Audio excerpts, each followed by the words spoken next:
Hey everyone, it's John Bay, Sean Haliker, Standard Uranium here. We're up here at our Davidson River project, Big Bear Camp, just fishing on the Greiger Lake. So we thought we would take a time to share some of our thoughts with you while we're wrapping up the day after a long day on the exploration side. So Sean, how are you doing? I'm doing really well, John. Thanks for asking. Awesome. I wanted to talk to you, Sean, about some of the targets we haven't drilled before that we're going to be drilling this summer. Specifically, let's talk about our Bronco and our Thunderbird trends. Why don't you give me an idea of when we anticipate putting some drills in there and what you're hoping to do there? Sounds good. So we're currently drilling on our Saint and Warrior trends as we speak. Yes. We're kind of working our way from east to west on the property this season. Yep. So we started off following up on the Saint trend that we just started to drill at the end of our winter season. Yep. And now we're testing some targets on Warrior to the southeast of where we've currently drilled into a new area on that trend. And so that should take us through, we're into July now. Yep. So, we hope to be moving the drills over to Bronco, in a few weeks here, towards the end of the month probably. And then further west over to the Thunderbird trend after that. So we talked in our news release back at the start of June that we were going to be doing 10,000 meters. Yep. Probably looking to get north of 20 drill holes. Can you give us an idea to how many holes will be going into each trend, what you're hoping to do? Sure. So it's, it's going to be a fairly even spread. We're going to, put a few more holes into those corridors that we haven't drilled as much so far. Yep. As we've mentioned in previous videos and interviews, we have a lot of strike length on the Davidson River property. How much strike length? Sorry? How much strike length? Oh, kilometers. Yeah.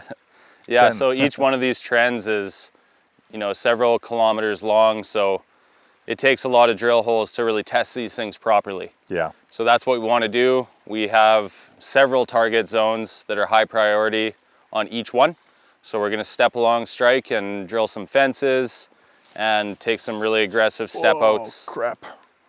Caught a line. All right, fixed. Okay. That happens. Yep, sure does. I lost my train of thought. No worries. So let's talk about, how when you say those are high priority targets, what makes them high priority targets? Lots of layers of all of our geophysical characteristics that we're looking for. Electromagnetic bright spots. Yeah. Zones where these conductors change dip direction. So we call those wrench zones. Yeah. That can create accommodation space for fluids to come up.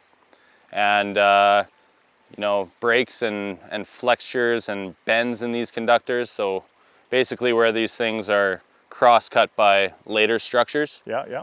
Yep. So like we've said before too, we want to find these zones where those rocks are really broken up so they can create that plumbing system for fluids to come up and precipitate uranium. So several instances of, those things kind of lining up along Bronco and Thunderbird. Yeah. So, and geophysically, I mean, there's lots of areas that look really similar to, known deposits in the Athabasca Basin. So, we're really excited to get out there and test them.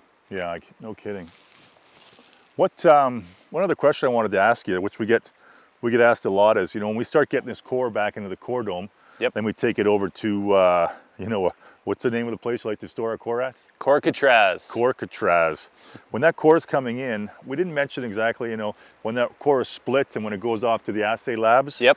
Talk to us a bit about the assay labs and when we're going to start shipping samples there. Sure. So the lab that we use is called Saskatchewan Research Council. Yep. They are at the University of Saskatchewan in Saskatoon.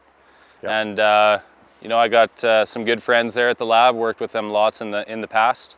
They do a great job there. So we package up all of our samples, send them out on the truck with our shift change, and then they'll get their hands on them. They crush them up, split them, and grind them into a pulp. And then they put them through their special machine, which gives us all the assay values. Yeah, totally. So it takes them about, anywhere from 6 weeks to 8 weeks to get that done. So we're hoping to send off our first batch of samples here at the end of the month, end of July. And then, every 4 or 5 weeks or so after that, probably another shipment. Well, as I hear the helicopter taking off above our heads, probably a good time to say goodbye to our viewers. So once again, John Bay, Sean Hilliker, Standard Uranium, signing off. Cheers.